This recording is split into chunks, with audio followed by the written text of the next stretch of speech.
Palavra da Verdade, com Hernandes Dias Lopes. E hoje eu quero partilhar com vocês o texto que está na primeira carta de Paulo aos Tessalonicenses. Tessalonicenses capítulo 4.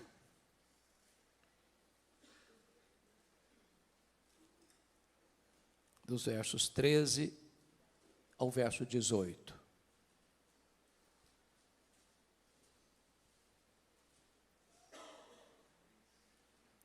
1 Tessalonicenses 4, 13 a 18, lido o texto, mantenha a sua Bíblia aberta comigo, por favor.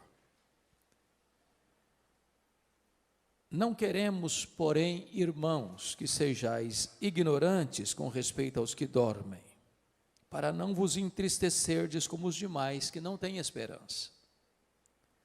Pois se cremos que Jesus morreu e ressuscitou, assim também Deus, mediante Jesus, trará em sua companhia os que dormem. Ora, ainda vos declaramos por palavra do Senhor isto: nós, os vivos, os que ficarmos até a vinda do Senhor, de modo algum precederemos os que dormem. Porquanto o Senhor mesmo, dada a sua palavra de ordem, ouvida a voz do arcanjo e ressoada a trombeta de Deus, descerá dos céus. E os mortos em Cristo ressuscitarão primeiro. Depois, nós, os vivos, os que ficarmos, seremos arrebatados juntamente com eles entre nuvens, para o encontro do Senhor nos ares, e assim estaremos para sempre com o Senhor. Consolai-vos, pois, uns aos outros com estas palavras. Amém. Bom, o apóstolo Paulo, na sua segunda viagem missionária, esteve nesta cidade chamada Tessalônica. É uma cidade grega, até hoje uma das maiores cidades da Grécia, hoje com o nome de Salônica. E Tessalônica era uma cidade importantíssima, porque ela era a capital de uma província, ela era a capital da província da Macedônia. E Paulo passa por lá, planta esta igreja, uma igreja que vai se tornar uma igreja modelo para outras igrejas, e precisou sair às pressas, porque queriam matá-lo na cidade. Então, dali ele vai para Bereia. E nesta carta, Paulo trata muito especificamente sobre as verdades que nós chamamos de escatológicas, as verdades das coisas do fim. Por ser uma cidade grega, ela tinha forte influência da cultura grega. Esta carta é um clássico exemplo de que, em vez da igreja influenciar a sociedade, é a sociedade que está influenciando a igreja. Em vez da igreja imprimir no mundo o seu pensamento, o pensamento divino, à luz das Escrituras, é a cultura prevalecente que está influenciando a igreja.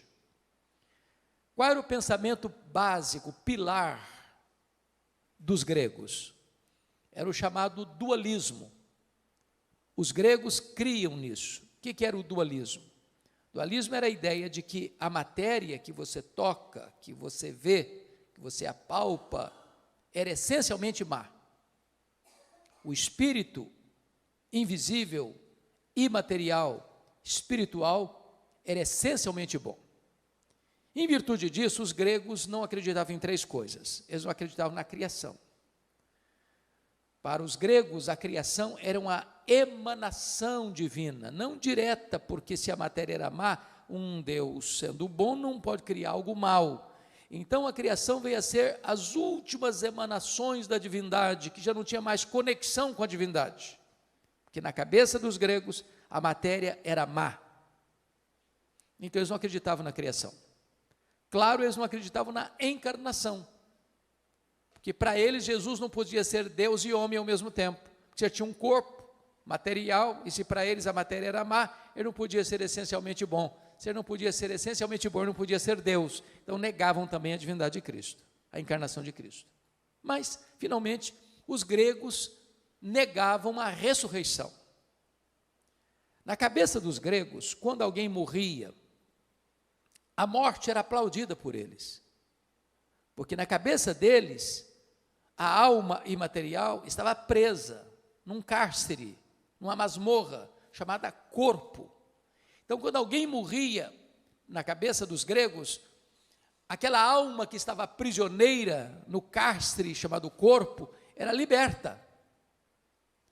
Pensar em ressurreição para eles era um anticlímax, era um retrocesso, porque era pegar aquela alma que fora liberta na morte e trazê-la de volta para a prisão do corpo. Então os gregos não acreditavam em ressurreição. É por isso que quando Paulo pregou em Atenas, a cidade grega, capital da intelectualidade humana, ao ouvirem falar de ressurreição, uns escarneceram. Então, o que estava acontecendo aqui? Quando um crente morria na igreja de Tessalônica, era um desespero só, porque os crentes de Tessalônica, copiando o que estava acontecendo na sociedade, no mundo, eles não tinham esperança, não tinha cântico, não tinha celebração, não tinha convicção de céu, não tinha garantia de vida eterna. Olha comigo o versículo 13: não queremos, porém, irmãos, que sejais ignorantes com respeito aos que dormem, para não vos entristecerdes como os demais que não têm esperança. Paulo está dizendo que o mundo não tem esperança, e os crentes não podem viver como o mundo sem essa esperança.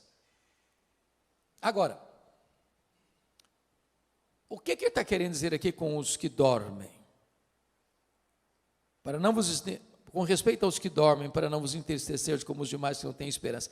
E a pergunta que eu faço a vocês: o que é que dorme na hora da morte? É o corpo ou é a alma?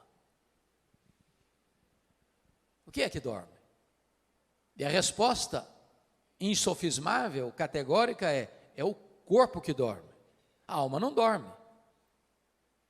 O seu corpo não sobrevive sem a sua alma, mas a sua alma sobrevive sem o seu corpo. Você não é um corpo que tem uma alma, você é uma alma que tem um corpo. Você e eu fomos feitos do pó, somos pó e voltaremos ao pó. Mas na hora da morte, a alma, que é o sopro divino, se desprende do corpo e se volta para o Senhor. O pó volta à terra como deu, o espírito volta a Deus. Agora, aquela dúvida dos tessalonicenses ainda é a dúvida de hoje. Porque a pergunta hoje que eu mais escuto com um pastor é essa: pastor, como é que vai ser na hora da morte? O que vai acontecer? O que acontece quando um crente morre? Vamos falar dos cristãos agora. E quando falo cristão, estou falando daqueles que nasceram de novo, que têm seu nome escrito no livro da vida, que são herdeiros da vida eterna. O que acontece quando um crente morre? Bom, se você perguntar isso para um ateu que não crê na eternidade, o que acontece quando uma pessoa morre? Ele vai dizer assim: bom, morreu, é só matéria, acabou, não tem mais nada. Não tem mais nada.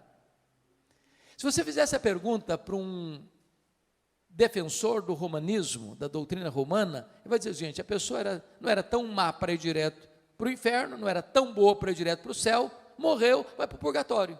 Fica lá sofrendo, purgando os pecados, não sabe se 1 ano, se 10 anos, se 100 anos, se 1000 anos, até os pecados serem purgados e aí poder entrar no paraíso. Não tem esperança nisso. Se você fizesse a pergunta para um espiritualista: o que acontece quando uma pessoa morre? Ele vai dizer: bom, morreu, desencarnou, reencarnou, desencarnou, reencarnou, desencarnou, num processo ad infinitum. Também não tem esperança nisso. Se você fizer a pergunta para uma outra vertente teológica hoje: o que acontece quando uma pessoa morre? Ele vai dizer para você: morreu, a alma fica dormindo, até a segunda vinda de Cristo, inconsciente. Bom, mas isso também não tem esperança. O que a Bíblia diz? O que a Bíblia diz? Quando um crente morre, a Bíblia diz lá em 2 Coríntios 5,8, que morrer é deixar o corpo e habitar com o Senhor.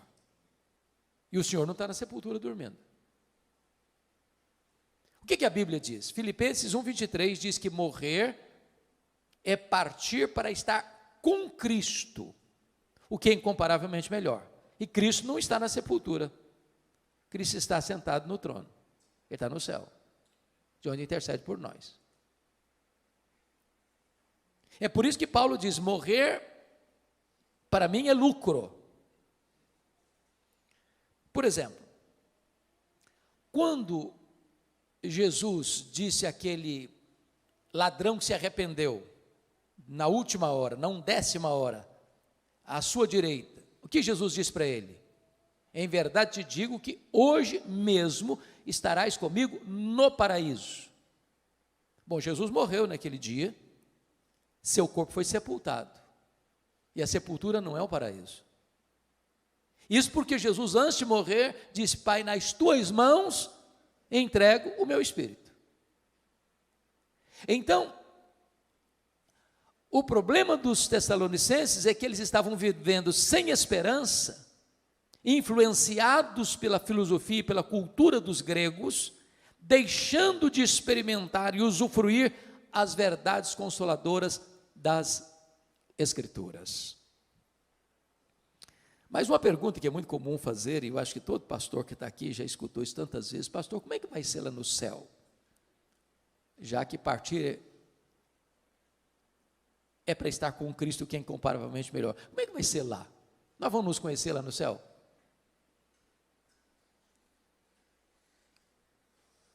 E a resposta óbvia é: claro que nós vamos nos conhecer no céu.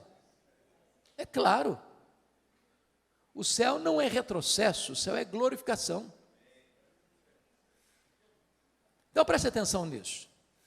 Aqui você e eu não nos conhecemos direito. Se eu não sei quantos, quem aqui está casado há mais tempo. Vamos imaginar que tem aqui no auditório uma pessoa que tem 50 anos de casado. Se eu perguntar para essa mulher assim: você conhece o seu marido? Ela vai responder assim: estou começando a conhecer. Se eu perguntar para o marido: você conhece a sua mulher? Eu falei: rapaz, eu estou arranhando ainda a superfície para conhecer. Os gregos diziam assim: conhece-te a ti mesmo. Os gregos estavam errados. Nem você, nem eu nos conhecemos. Só Deus nos conhece. Eu não sei quanto a você, mas de vez em quando eu fico escandalizado comigo mesmo. Você não fica, não? Falei: meu Deus, não sou eu que estou pensando nisso, não é possível. Você e eu não nos conhecemos. Agora, lá no céu, sem as limitações que nós temos aqui, de tempo, de espaço, de conhecimento, nós vamos nos conhecer. Pense só comigo. Imagine você conviver com alguém a eternidade inteira sem saber quem ela é. Faz sentido isso? Não faz o mínimo sentido. É óbvio que nós vamos nos conhecer. Agora, um detalhe. Lá no céu não vai ter as mesmas realidades que aqui. Por exemplo, Jesus disse que lá no céu nem se casa, nem se dá em casamento. Às vezes as pessoas nutrem um romantismo irreal nesse sentido. E eu já vi muito funeral, sobretudo de uma pessoa que já está casada há muitos anos, vai a esposa primeiro, vai o marido primeiro, e um fica lá curtindo, passando a mão assim, na mãozinha já gelada, assim, daqui a pouquinho eu estou indo também, dando a ideia de que vai continuar casado lá no céu. Não vai, não. Casamento é só para essa vida. Aproveita, porque depois não tem mais. Alguém diz: ufa, até que enfim também. Ah, que pena, podia prosseguir. Não vai prosseguir. Então, casamento é só para essa vida. É por isso que a Bíblia diz que tem um curso aí, que o curso é bom, mas o título não é bom. Casados para sempre. Não é verdade isso, não tem casados para sempre. O curso é bom, mas o título, penso eu, não foi feliz. Porque a Bíblia diz que casamento é até que a morte o separe. Então lá no céu não tem casamento. Segunda coisa, lá no céu nós não vamos ser famílias nucleares. Em outras palavras, lá no céu você não vai amar mais quem foi aqui, seu pai, sua mãe, seu marido, sua mulher, seus filhos, seus avós, do que você vai amar Abraão, Isaque e Jacó. Lá nós não vamos ser famílias, José, Pereira, Silva, Oliveira.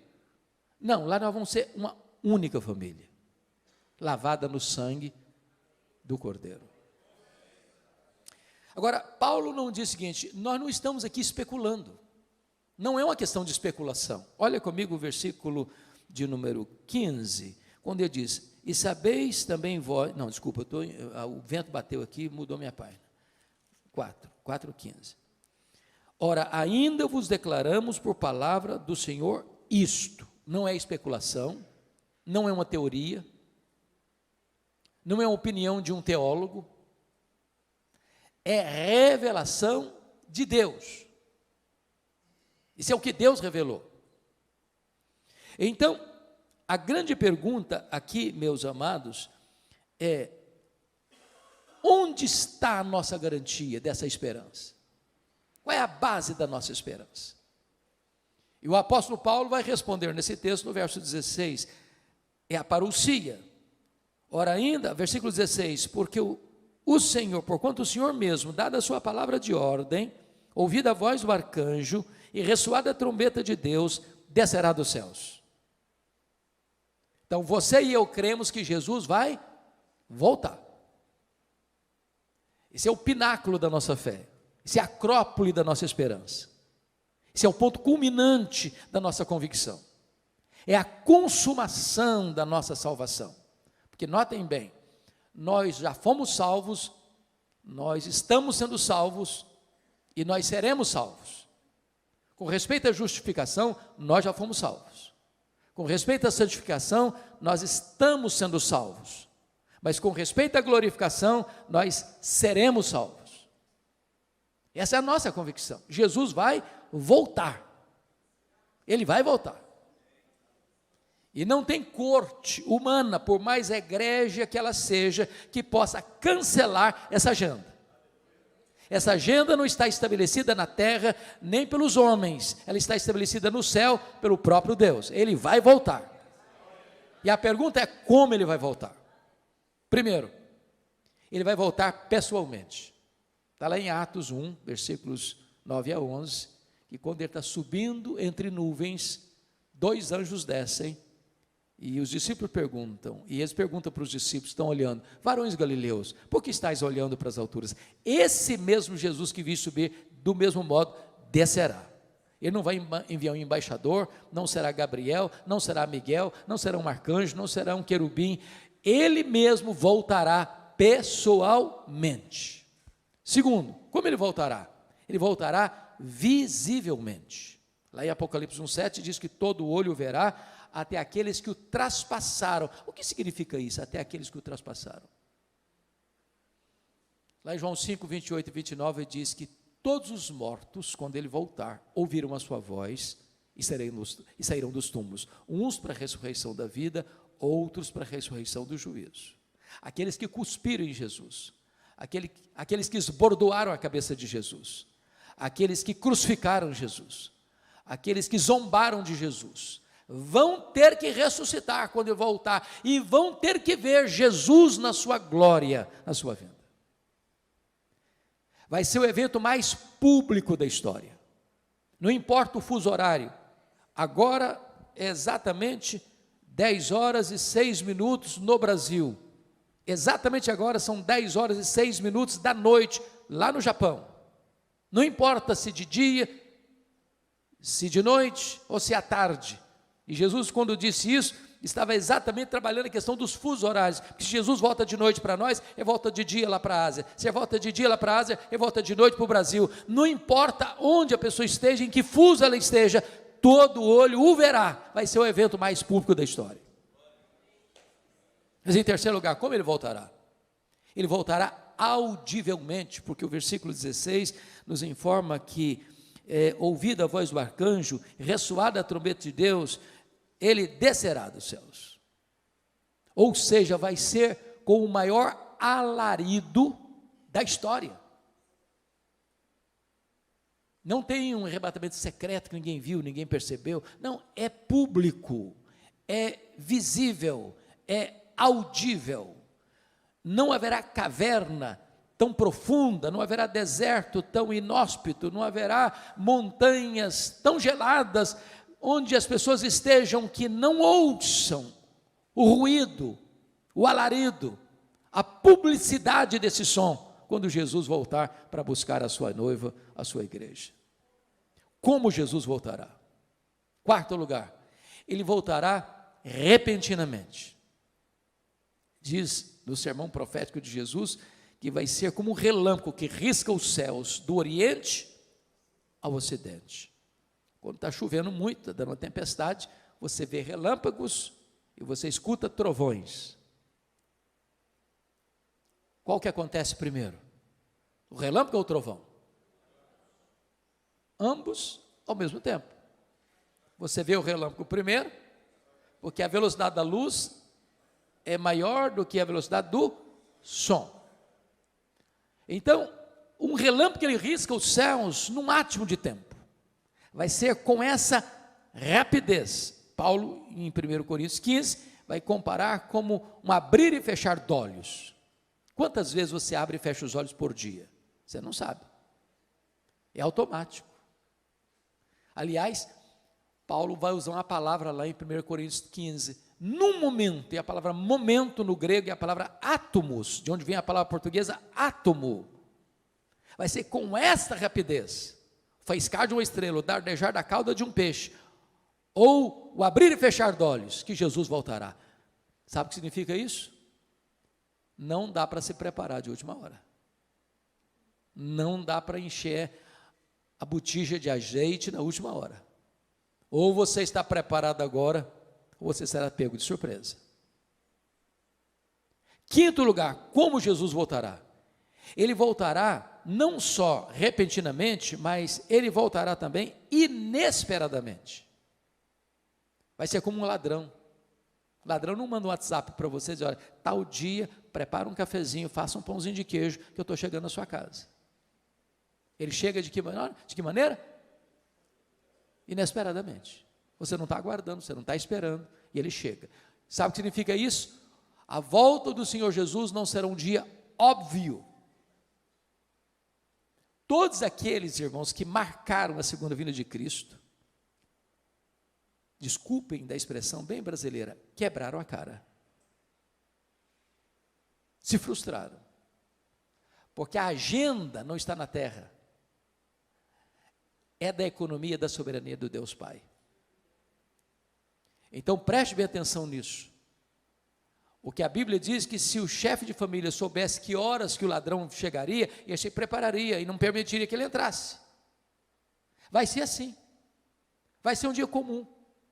O dia que você levanta, vai trabalhar, se levanta, vai levar filho na escola, se levanta, vai fazer uma viagem, se levanta e vai ficar em casa mesmo. Não vai ser um dia óbvio, vai ser agora, está tudo indicando que vai ser hoje. Não vai ser assim.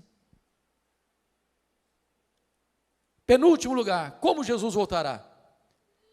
1 Tessalonicenses 5 diz que vai ser inescapável, uma volta inescapável. Vai ser como uma mulher grávida que está para dar à luz. Quando uma mulher está grávida, ela vai dar à luz. Não dá para dizer, está cancelada a gravidez. Pronto, agora não vai mais nascer nada. Não, vai nascer. É inescapável.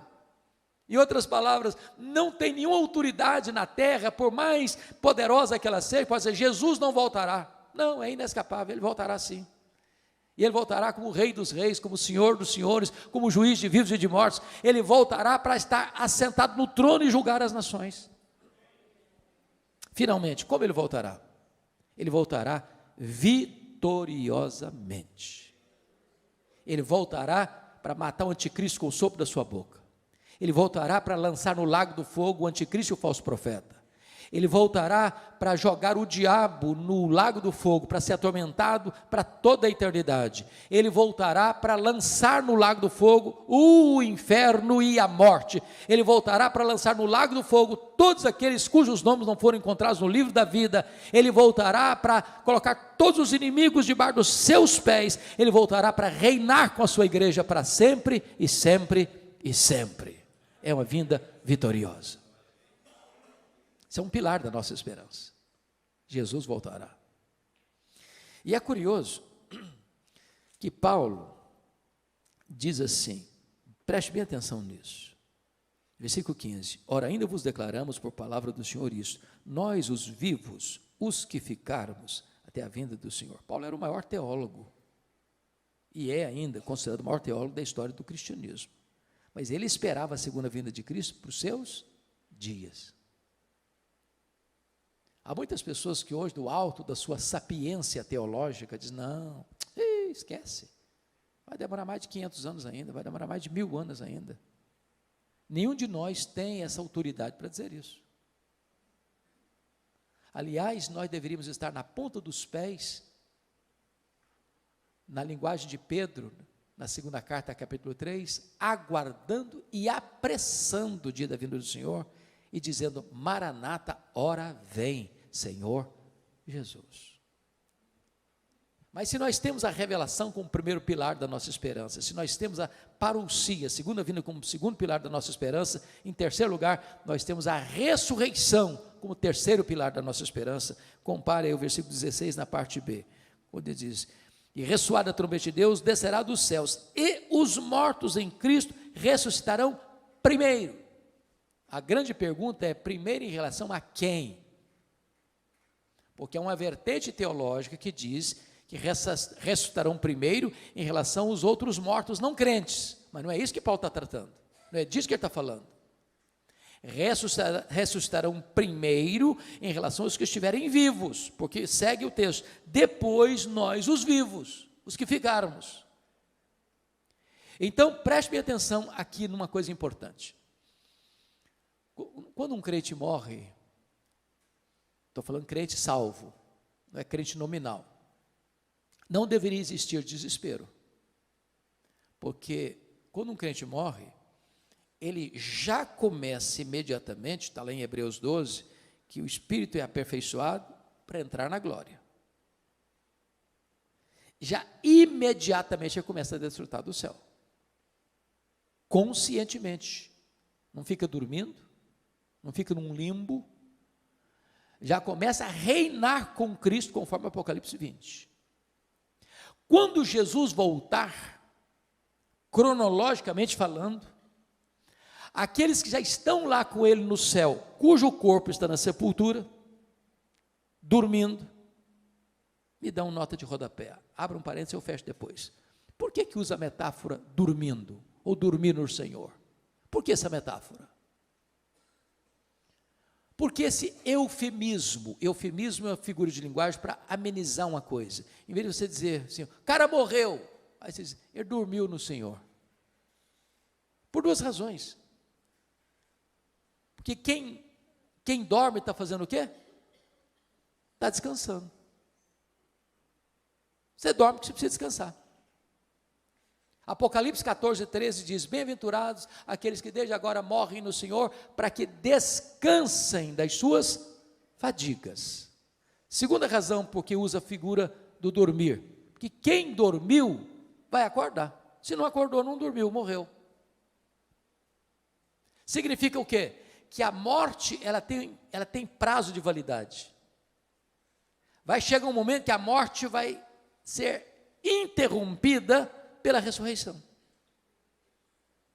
Os mortos vão ouvir a voz de Jesus e vão sair dos túmulos, uns para a ressurreição da vida, outros para a ressurreição do juízo, dando claramente a entender que não vai ter duas ressurreições, uma de crente e outra de descrente, vai ser uma única ressurreição, de crentes e descrentes, ao mesmo tempo. Quando Jesus voltar. Bom, voltando então à ressurreição dos mortos. Ele está falando de ressurreição dos mortos, primeiro em relação aos que estiverem vivos, porque aqueles que virão com Jesus, que estão lá desde Abel, voltarão com Jesus, aquela alma que já está glorificada, que já está reinando com Cristo, e agora este corpo que acabou de ressuscitar, com características específicas, corpo imortal, incorruptível, poderoso, glorioso, espiritual, celestial, semelhante ao corpo da glória do Senhor Jesus. Aquela alma agora então entra dentro deste corpo que está glorificado. Agora sim a glorificação está plena, completa, e então estaremos para sempre com o Senhor. Os que estiverem vivos não podem subir do jeito que nós temos, um corpo mortal e corruptível. Então, 1 Coríntios 15 diz que seremos transformados e arrebatados com um corpo de glória, para estarmos para sempre com o Senhor. Mas a questão é, como é que vai ser o corpo da ressurreição? Paulo não trata aqui, mas Paulo trata desse assunto lá em 1 Coríntios capítulo 15. Eu queria que você fosse rapidinho comigo para lá. 1 Coríntios 15. Por favor, olha aí. Aliás, essa é a pergunta que eu mais escuto com o pastor. Como é que vai ser o nosso corpo? Como é que vai ser o nosso corpo? Etc e tal. Aqui Paulo responde isso, de forma muito clara. 1 Coríntios 15, a partir do verso 35. Mas alguém dirá, como ressuscitam os mortos? Em que corpo vem? Paulo responde, ironizando com eles, insensatos, ou insensato. Ele está fazendo uma pergunta muito óbvia. E aí ele vai usar 3 figuras para mostrar para nós como será o nosso corpo. A primeira figura, estou no versículo 36, é a figura da semente. A segunda figura está no verso 39, é a figura da carne. A terceira figura está no verso 40, a figura dos corpos celestiais. Então vamos dar uma olhadinha nisso? O que Paulo está dizendo no versículo 36 é o seguinte, que quando um crente morre, o corpo dele é uma semente. Quando você semeia na terra uma semente de milho, de feijão, de soja, o que vai brotar dali tem a mesma natureza, mas não é a mesma coisa.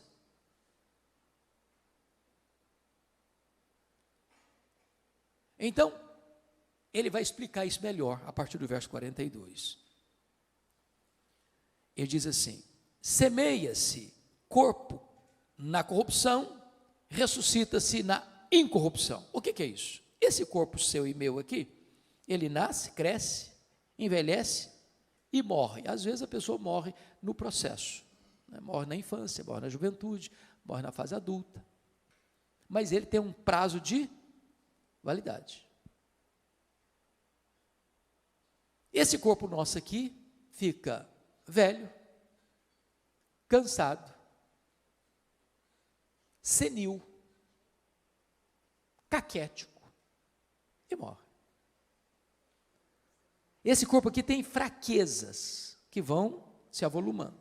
Por exemplo, nós temos fraquezas físicas. Querendo ou não, o tempo vai esculpindo em nosso rosto algumas rugas indisfarçáveis. Falando baixinho, as mulheres são mais espertas do que os homens. Elas driblam isso um pouco melhor com um bom cosmético. Às vezes se acorda de manhã, é um caos. Depois de um bom cosmético, vira um cosmos. Daqui a pouquinho, uma cirurgia plástica ajuda muito. Mas chega uma hora que, ainda que o famoso cirurgião plástico Pitangui ressuscitasse dos mortos, não teria mais jeito. As mãos já estão trôpegas, os joelhos bambos, as pernas fracas, os olhos embaçados. E diz os entendidos que cada fio de cabelo branco que brota na sua cabeça é a morte chamando você para um duelo. Eu acho que até um exército acampado ao meu redor. Temos fraquezas físicas. Os seus fugiram todos, mas a barba está aí para não deixar você escapar. Temos fraquezas emocionais. Há momentos na vida que você se desespera. E você nem consegue chorar, você só consegue gemer e dizer, meu Deus, eu não aguento mais. Temos fraquezas morais. Você e eu já prometemos para Deus, com lágrimas nos olhos, meu Deus, eu não vou cometer mais esse erro. Eu não vou cometer mais esse pecado. E daqui a pouco você se flagra cometendo o mesmo erro, o mesmo pecado. Não é porque faltou para você sinceridade, não, faltou para você poder. Somos fracos. Temos fraquezas espirituais, somos um ser ambíguo, paradoxal, contraditório. O bem que queremos fazer não fazemos, o mal que não queremos praticamos. Somos fracos. Eu, quando passo pelas livrarias, e eu faço isso praticamente toda semana, procurando ver o que está saindo de novo, e vocês todos sabem que os livros mais publicados no Brasil e no mundo são livros de autoajuda. São livros que dizem assim para você: você é forte, você tem a força, você é um gigante. Basta você acordar, você é um gigante. E a Bíblia diz exatamente o contrário. A Bíblia diz que nós somos fracos. Mas muito fracos. A Bíblia diz que Deus conhece a nossa estrutura e sabe que somos pó. Então, esse corpo aqui, não adianta congelar, não adianta inventar. Não, ele vai envelhecer mesmo. Vai ficar enrugado mesmo. E quem não quiser ficar velho, é só morrer na infância também, está resolvido o assunto. Então, a semente que você joga é de um corpo corruptível. Mas o que vai brotar da sepultura na ressurreição é um corpo incorruptível. Não vai ficar velho, não vai ficar cansado, não vai ficar doente, não vai ter defeito físico, não vai ter estresse. É um corpo incorruptível. Segundo lugar, olha o que está acontecendo no verso 42. Semeia-se em desonra, ressuscita-se em glória. Ô irmãos, vocês que são crentes há muito tempo, ou os pastores aqui presentes, quantas vezes você e eu já visitamos um crente querido numa CTI de hospital, já há anos internado. Maurício está aqui, e seu vovô, irmão tão querido, Lair Boechat. Quantos anos, Maurício, você ficou 7 anos em coma. 7 anos em coma.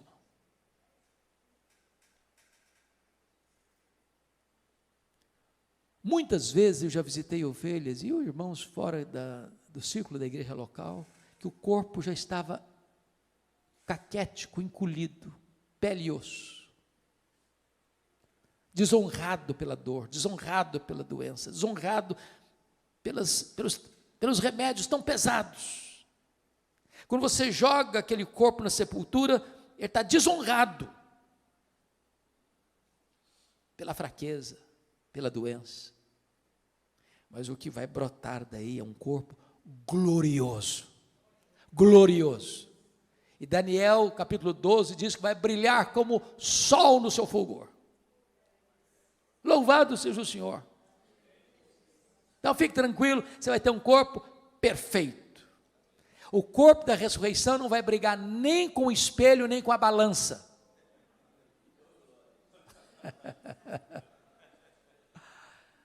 Terceiro, olha o versículo 43. Ressuscita, semeia-se em fraqueza, ressuscita-se em poder. Eu acho incrível, irmãos, o ciclo da vida. Nasce um bebê, pensando lá na roça. Eu fui criado na roça, então alguns aqui também, possivelmente, de igual modo. Nasce um bezerro lá no pasto, ele nasce meio tronchozinho. Daqui a pouquinho, o bichinho já está de pé, daqui a pouquinho já está mamando, daqui a pouquinho já está correndo. Nasce uma criança, é 100% dependente. Chega um ano, totalmente dependente. E aí, de repente, cresce, começa a andar, começa a correr, de repente um adolescente, vaidoso, um jovem com os músculos tonificados, daqui a pouquinho já está adulto, já está andando mais assim, mais moderadamente, daqui a pouquinho já não corre mais, daqui a pouquinho os passos já estão mais lentos, daqui a pouquinho está precisando de uma muleta, daqui a pouquinho está precisando de uma cadeira de rosa, daqui a pouquinho está precisando de uma maca, daqui a pouquinho já está, mais do que um bebê, totalmente dependente de novo. Semeia-se em fraqueza, ressuscita-se em poder. Você quer saber como é que vai ser o nosso corpo poderoso? Olha o corpo de Jesus ressurreto. Ele entrava numa casa fechada, sem precisar abrir a porta. Ele saía lá de Jerusalém e aparecia lá na Galileia, 154 quilômetros, sem precisar percorrer o trecho. Ele foi assunto aos céus com o seu corpo glorificado. Agora deixa eu fazer uma perguntinha. Onde fica o céu? A que distância o céu está da terra? O nosso universo, O nosso universo, dizem os estudiosos, tem mais de 93 bilhões de anos-luz de diâmetro. Sabe o que significa isso? Se você voar à velocidade da luz, 300 mil quilômetros por segundo, nessa velocidade você demoraria mais de 93 bilhões de anos para chegar lá. Onde está o céu? Pergunto a vocês, com que velocidade Jesus voltou para o céu? Velocidade da luz? 300 mil quilômetros por segundo? Se ele voltou na velocidade da luz, ele está logo ali na esquina do universo ainda, depois de 2000 anos. Sabe o que significa que nós teremos um corpo poderoso? Significa que novos céus e nova terra será todo o ambiente do nosso habitat. Vou dar uma puladinha no céu, dar uma puladinha na terra. Quanto tempo um anjo gasta para vir do céu à terra? Quanto tempo? Sabe o que significa isso?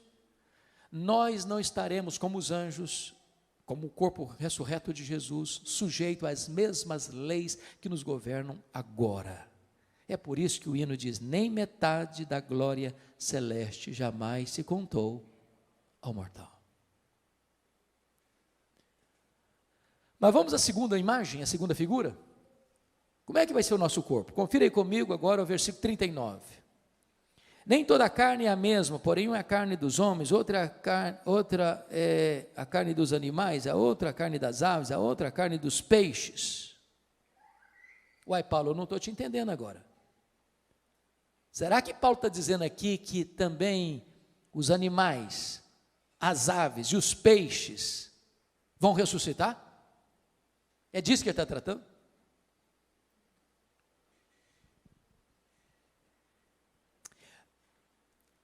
Convenhamos aqui, nós estamos vivendo uma época fascinante e ao mesmo tempo, para mim, complicada. A fase dos pets. Eu não tenho nenhum problema com quem tem pet, eu amo animais. Quem tem, diz Provérbios, tem que cuidar bem.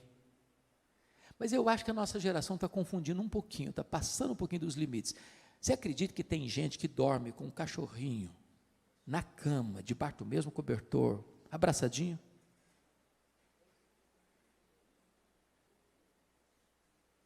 Eu estava num voo internacional há uns 3 anos, lá em Washington, vindo para o Brasil. E eu estou sentado e chega um casal muito bonito, um rapaz e uma moça, muito bonitos, com um cachorro grandão, sentado na minha frente. Daqui a pouquinho o rapaz disse assim para a moça, fique aqui que eu vou comprar uma Coca-Cola. O lugar que vendia Coca-Cola ficava a uns 10 metros de onde estavam sentados. Quando o rapaz saiu, a moça lascou um beijo na boca do cachorro, mas daquele beijo cinematográfico. E eu fiquei olhando espanto, falei, meu Deus, mas é muito mau gosto dessa menina. Está doido, senhor.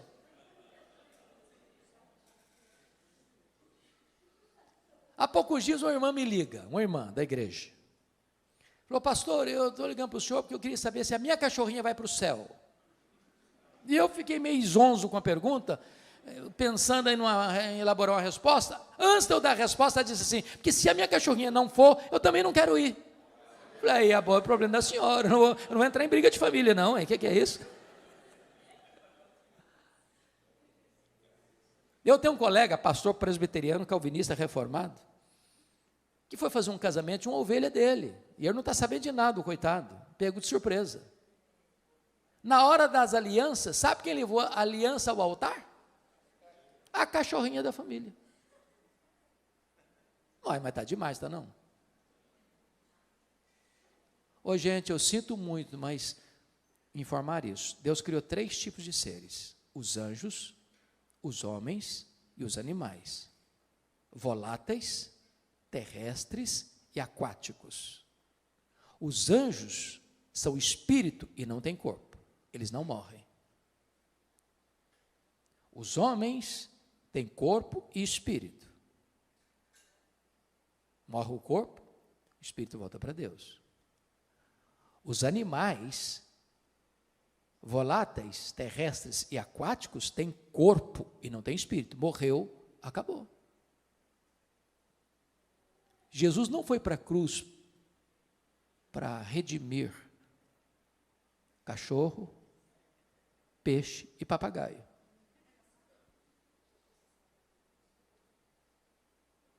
Está claro isso? Então, deixa eu ilustrar, para entender bem o que Paulo está dizendo. Um é a carne dos homens, outra é a carne dos animais, outra é a carne das aves, outra é a carne dos peixes. O que ele está querendo dizer? Então, eu vou ilustrar para você entender o que Paulo está querendo dizer.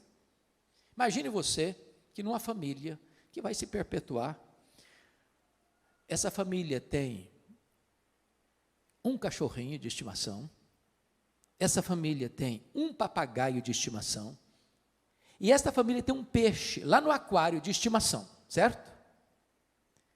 Agora imagine você que morre o cachorrinho da família. Aí a família vai lá no quintal, abre uma cova profunda e sepulta o cachorrinho. 100 anos depois, morre o papagaio. A família vai lá na mesma cova, abre a cova, o que tem lá dentro? Pó de quê? Pó de cachorro. Sepulta o papagaio na mesma cova. 100 anos depois, morre o peixe. Ela vai lá na mesma cova, abre lá, o que tem lá dentro? Pó de cachorro e pó de papagaio, pó de ave. Aí sepulta o peixinho lá dentro. 100 anos depois, morre alguém da família. Vai lá e abre a cova, o que tem lá dentro? Pó de cachorro, pó de papagaio, pó de peixe. Aí sepulta a pessoa lá dentro da mesma cova. 100 anos depois, morre outra pessoa da família, vai lá e abre a cova. O que tem lá dentro? Pó de cachorro, pó de papagaio, pó de peixe, pó de gente, pó de homem. E na hora que Jesus voltar, como é que vai ser? Está tudo misturado, é pó, tudo é pó, tudo é pó. Tudo é pó. Como é que vai ser então? Vai ressuscitar tudo junto? Vai ressuscitar pó de cachorro? Vai voltar a ressuscitar pó de papagaio, pó de peixe, pó de gente? Não. O que Paulo está nos ensinando, um é a carne dos homens, outra a carne dos animais, outra a carne dos aves, outra a carne dos peixes, mas quando Jesus ressuscitar, só pó de gente vai ouvir a voz dele e sair do túmulo.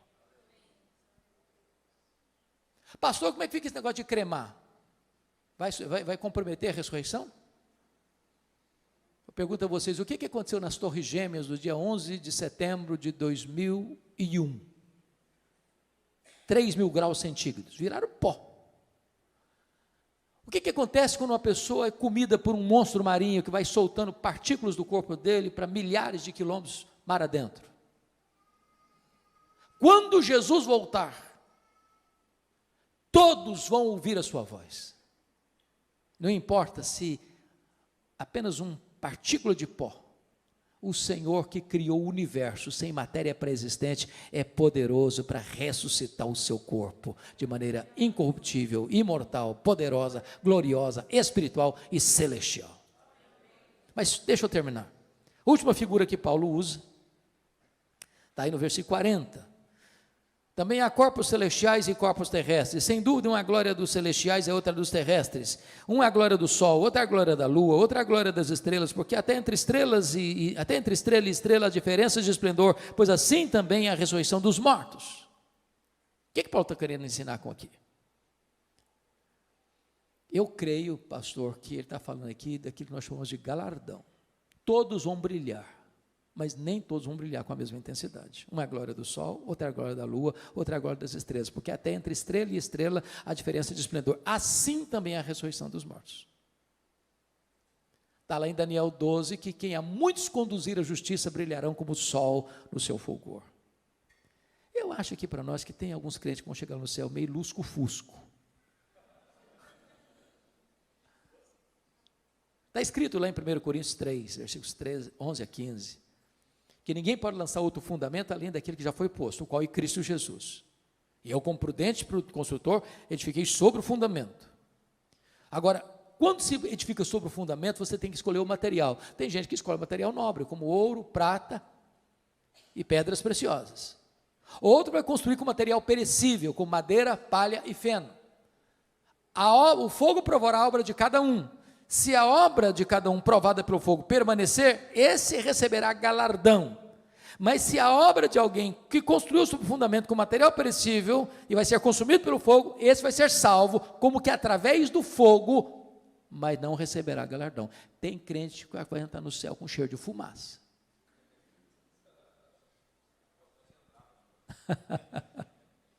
Com cheiro de fumaça. Preste atenção nisso. A salvação é de graça, mas o galardão é recebido pelas obras. Você não foi salvo para cruzar os braços e aguardar Jesus voltar. Você foi salvo para servir, para ser um canal de bênção, para ser um embaixador das boas novas, para ser um ministro da reconciliação, para levar a esperança da salvação para outras pessoas. Voltando para Tessalonicenses para encerrar, eu só queria chamar a sua atenção que depois então da ressurreição, está escrito, eu fecho aqui agora, o que vai acontecer? E depois nós, os vivos, os que ficarmos, seremos arrebatados juntamente com eles entre nuvens para o encontro do Senhor nos ares, e assim estaremos para sempre com o Senhor.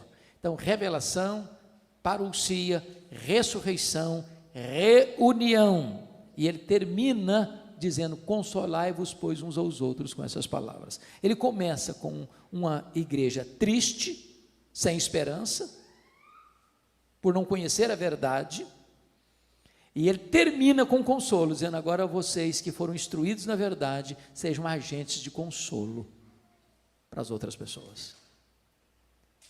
Meus irmãos, consolo não é uma coisa que vem de dentro, não é autoajuda. Consolo é aquilo que emana de cima, que emana das Escrituras, que procede da verdade de Deus. Se nós cremos nisso, então não temos motivo para ficar desesperados. Nós temos motivo para sermos consolados e nos tornarmos em consoladores para outras pessoas. Que Deus nos abençoe. Amém.